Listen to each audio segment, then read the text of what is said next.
কৃষ্ণাদের বাড়ি একটা চেরি গাছ রয়েছে। ওই চেরি গাছটা ওর জ্যাঠা লাগিয়েছে। আর চেরি গাছটা চারিদিকে ডালপালা ছড়িয়ে ছিটিয়ে আছে, বেশ বড়।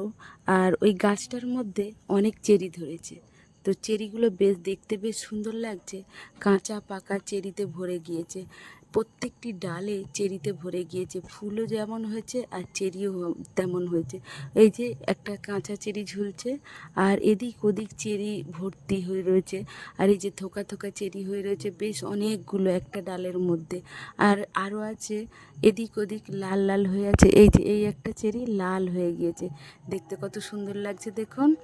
আরও রয়েছে, আরও এদিক ওদিক রয়েছে। এই যে একটা ডালে লাল চেরি, আবার পাশে ফুলও হয়ে আছে। এই আর একটা চেরি হয়েছে। এইভাবে পুরো গাছটির মধ্যে চেরিতে ভরে গিয়েছে। তো খ্রিস্টিনা আমাকে বলছে, মিস, দেখতে যত ভালো, খেতে অতটা ভালো হবে না। এই যে আমি যে ডালটা ধরে আছি, এখানেও একটা চেরি পেকে গিয়েছে। আমার হাতের কাছে যে দেখতে পাচ্ছেন চেরিটা।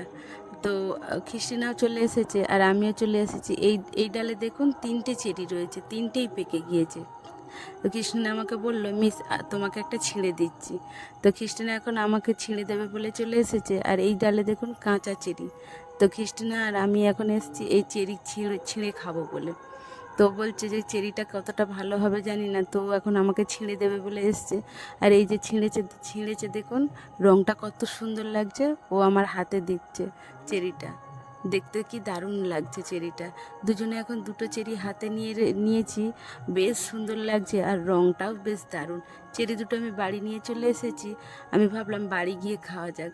তো বাড়িতে নিয়ে এসে আমি খেয়ে দেখলাম, দেখতে যতটা সুন্দর ততটা খেতে ভালো না।